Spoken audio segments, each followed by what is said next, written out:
സഹൃദയരെ, ഈ കഥ നടക്കുന്നത് ഖത്തറിലാണോ? അല്ല. ഒമാനിലാണോ? അല്ല. പിന്നെ എവിടെയാണ്? അങ്ങ് പടിഞ്ഞാറ് ദൈവത്തിന്റെ സ്വന്തം നാടായ കേരളത്തിൽ, മധ്യ കേരളത്തിലെ മനോഹര നഗരമായ ചങ്ങനാശ്ശേരിയാണ്. എല്ലാവരുടെയും ശ്രദ്ധ ചങ്ങനാശ്ശേരി പോലീസ് സ്റ്റേഷനിലേക്ക് ക്ഷണിക്കുന്നു.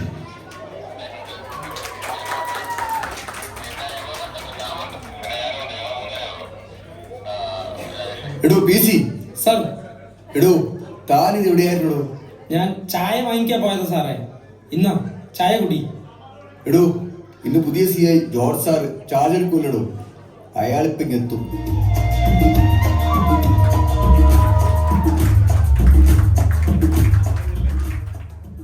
ഹലോ, ഇവിടെ ചായ കൂച്ചോണ്ടിരിക്കുവോ അല്ലേ? അല്ല സർ, ഇന്നല്ലേ അടുത്തുമ്മയെ കോർട്ടിൽ ഹാജരാക്കുന്നു. അതെ, എന്നിട്ടാണോടാ ബെന്നി കൊലവേരി നീ ഇങ്ങനെ ചായം കുച്ചോണ്ടിരിക്കുന്നു? കൊലവേരിയോ? അതാവുമ്പോ തെറി പറഞ്ഞൊന്നും ആകില്ല, എനിക്കൊരു തെറി പറഞ്ഞ ഫീലും കിട്ടും. ശരി, കോടതി സമയമാകാതെ പോവാം.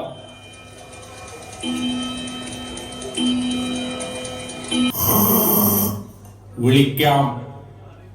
നാട്ടുകാരുടെ മുമ്പിൽ മുണ്ടടിച്ച് അശ്ലീല പ്രദർശനം നടത്തിയ അടുത്തോമ അടുത്തോമ അടുത്തോമ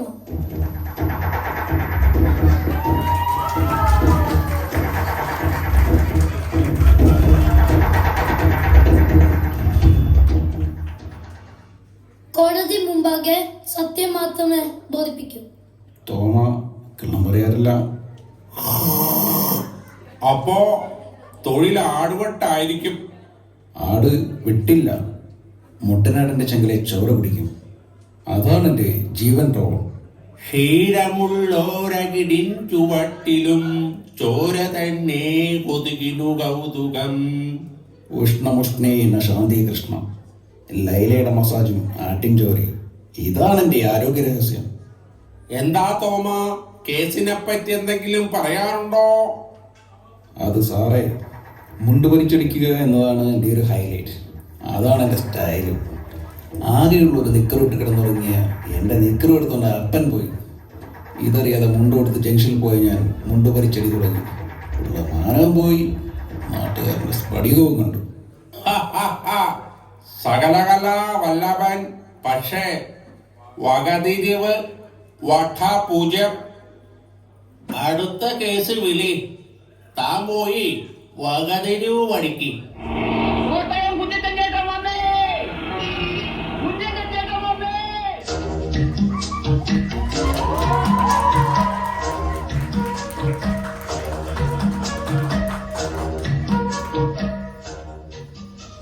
മെസ്സിയെ കൊണ്ടുവരാമെന്ന് പറഞ്ഞ് നാട്ടുകാരെ പറ്റിച്ച pro Kottayam Kunjachan, professor Kottayam Kunjachan, professor Kottayam Kunjachan.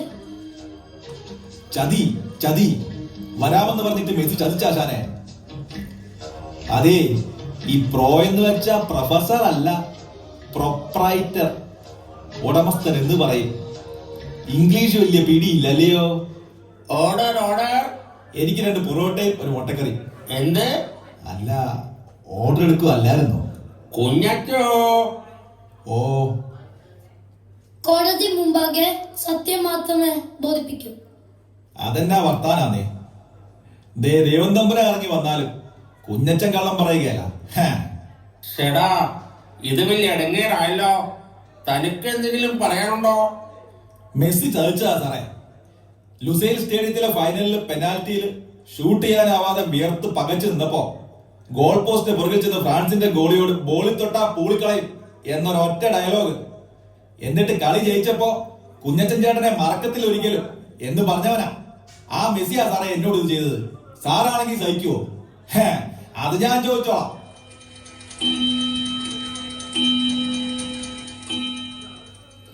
Kottayam കുഞ്ഞച്ചനും മാടുതോമയ്ക്കും നല്ല നടപ്പിനുള്ള ശിക്ഷ. 2 പേരും സർക്കാർ ചെലവിൽ അടുത്തടുത്ത വീടുകളിൽ താമസിക്കട്ടെ. CI ജോർജ് 1 മാസം നോക്കിയിട്ട് റിപ്പോർട്ട് സമർപ്പിക്കണം. Case September 12 മാറ്റിവച്ചിരിക്കുന്നു. കോർട്ട് അഡ്ജേർഡ്. അങ്ങനെ കോടതി വിധി പ്രകാരം 2 പേരും അടുത്തടുത്ത വീടുകളിൽ താമസമായി. ഒരു ദിവസം രാവിലെ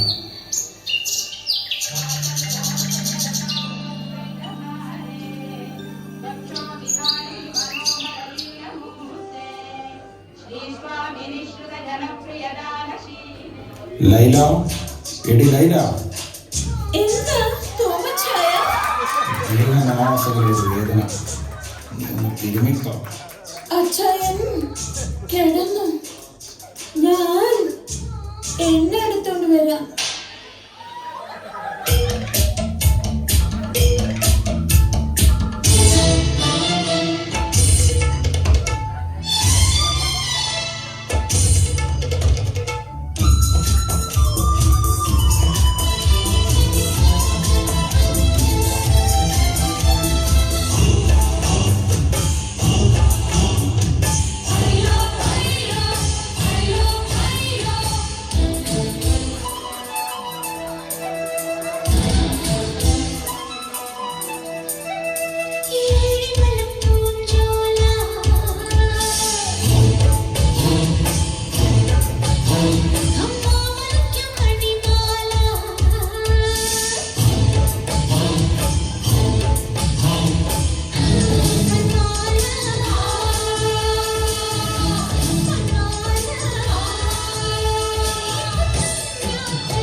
മാനമര്യാദയ്ക്ക് ജീവിക്കുന്ന ആൾക്കാരുള്ള സ്ഥലമാണ് അവളുടെ ഒരു പൂജോല.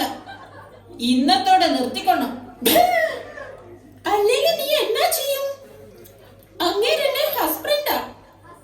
ഞങ്ങൾ ചിലപ്പോ ആടും പാടും. നിന്റെ ഹസ്ബൻഡിനെ കൊണ്ട് കൊള്ളാത്തതിന് ഞാൻ എന്താ ചെയ്യാന്? നിർത്തടി. എന്നതാ ഇവിടെ പ്രശ്നം? അല്ലേ ഇവള് പറയുവാ ഇച്ചായ വരൂ മൊണ്ണയാ, പാട്ടും ഡാൻസും ഒന്നും അറിയത്തില്ല, അവളുടെ ഹസ്ബൻഡിനെ എല്ലാം അറിയത്തുള്ളൂന്ന്. കോടി ജന്മങ്ങളായി നിന്നെ കാത്തു നിൽക്കുന്നു ഞാൻ. മാകണിയെ മല്ലികയെ മന്ദാരപ്പൂങ്കുരുവിയെ, മാകണിയെ മല്ലികയെ മന്ദാരപ്പൂങ്കുരുവിയെ, മഞ്ഞളും പൂശിവാ വന്നിവാ നിന്റെ മച്ചാൻ, വീട്ടിൽ വെച്ചൊരു കൊണ്ടിക്ക് സുന്ദരക്കാരൻ താൻ. മഞ്ഞളും പൂശിവാ വന്നിവാ നിന്റെ മച്ചാൻ, വീട്ടിൽ വെച്ചൊരു കൊണ്ടിക്ക് സുന്ദരക്കാരൻ താൻ.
അല്ലേ നിങ്ങളിത് എങ്ങോട്ട് തള്ളിക്കേറുവോ മനുഷ്യ?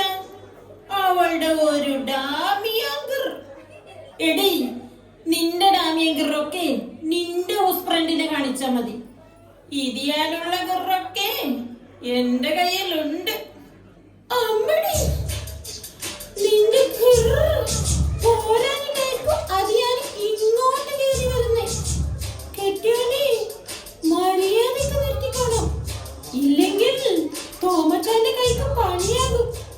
ആഹാ, മര്യാദയ്ക്ക് പല്ല് വെച്ചുകൊണ്ടിരുന്ന എന്നെ ഓരോന്നും കാണിച്ച് വിളിച്ചിട്ട് അവളിപ്പോ ഒരു പരിഷ്കാരി. എവറി ഇതിനെ കെട്ടിയോ, ഇറക്കി വിറി അവനെ. ഈ കുഞ്ഞച്ചനൊന്ന് മനസ്സ് വെച്ചാ നീ ഇവിടെ കിടന്ന് പടയ്ക്കും, അവനും പടയ്ക്കും, പടപടാ പടയ്ക്കും.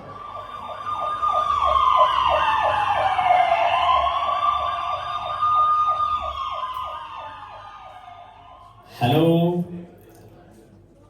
ഗുണ്ടയാ? ഇടിക്കൂ. ഗുണ്ടയാ? ഇടിക്കൂ. നമ്മൾ അനാഥരാണ്, ഗുണ്ടകളല്ല. നമ്മൾ അനാഥരാണ്, ഗുണ്ടകളല്ല. ഡാ, ഈ ജോർജ് സാർ ഇവിടെ വന്നിട്ടുണ്ടേ, നിന്റെയൊക്കെ മുന്നിൽ ഇങ്ങനെ നിൽക്കുന്നുണ്ടേ. എന്തു പറ്റി സാർ? അല്ലടാ, നമ്മളിപ്പോ എന്തിനാ വന്നേ?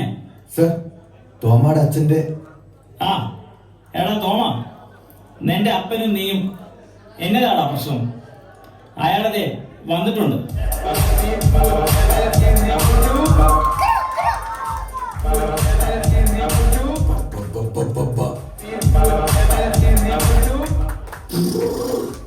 മാഷ കടിക്കൂ. അപ്പന്റെ കൈ വെട്ടിയവനാ സാറേ, എന്റെ പ്രതീക്ഷകൾ തകർത്ത മകൻ. ഇവന് വെറുതെ വിടരുത്. അപ്പനാണത്രേ അപ്പൻ, മകന്റെ കഴിവുകൾ മനസ്സിലാക്കാത്ത അപ്പൻ. എന്റെ കഴിവ് കാണണമെങ്കിൽ തട്ടിപ്പുറത്ത് കയറി നോക്കണം. ഇവന്റെ കഴിവ് കാണാൻ ഞാൻ തട്ടിപ്പുറത്ത് കയറിയതാ. മുത്തുച്ചിപ്പി, ക്രൈം, പപ്പടം മടക്കി വെച്ച പോലെ CD. എന്തുവാടാ തോമായത്? ചുമ്മാ കൊച്ചു പിള്ളേരെ പോലെ. ഒന്നുമില്ലേലും നീയൊക്കെ പേര് കേട്ട ഗുണ്ടുകളെ. നമ്മൾ അനാഥരാണ്, ഗുണ്ടകളല്ല. ആ മതി. ചാക്കോ മാഷ് ആളെ അത്രയ്ക്ക് അങ്ങോട്ട് മനസ്സിലായില്ലെന്ന് തോന്നുന്നു. 10 തലയാകുന്നു. താനി രാവണൻ. ആരാ? ചാക്കോ മാഷ് എന്റെ അപ്പനല്ല, നിന്റെ അപ്പനാണെന്നും പറഞ്ഞ് കയ്യിൽ കോമ്പസും കുത്തി ഇറക്കിയിട്ട് പോയത് ഓർമ്മയുണ്ടോ തോമയ്ക്ക്? ബാലു, നീ? അതെ, ബാലു. അന്ന് എന്റെ അപ്പം വീട്ടിൽ നിന്ന് ഇറക്കി വിട്ടതാ, എന്നെ അമ്മയും. ഞാൻ വിശ്വസിക്കില്ല. ഭൂഗോളത്തിന്റെ സ്പന്ദനം കണക്കിലാണ്. വിത്തൗട്ട് മാത്തമാറ്റിക്സ് ഭൂമി ഒരു വട്ട 0. ദ്വിമാന സമവാക്യത്തിന്റെ സാമാന്യ രൂപം ax² + bx + c = 0. a സമമല്ല 0. മോനെ ബാലു. എന്റെ മാഷെ, തോമ തെമ്മാടിയായത് മാഷിന്റെ പിടിവാശി കൊണ്ടാ. കുഞ്ഞച്ചൻ നാറുകിട്ട് ഗുണ്ടയായതിനും മാഷിന് പങ്കുണ്ട്. എടാ ബെന്നി, തോമയും കുഞ്ഞച്ചനും അനാഥരുമല്ല, ഗുണ്ടകളുമല്ല. അങ്ങനെ ഒരു റിപ്പോർട്ട് കോടതിയിൽ സമർപ്പിക്കാം. സാർ, കാര്യങ്ങൾ ഇങ്ങനെയൊക്കെ ആയ സ്ഥിതിക്ക് നമുക്ക് ആ സ്ഥിരം സ്റ്റെപ്പ് ഇട്ട് ജോലിയായിട്ട് പിരിഞ്ഞാലോ?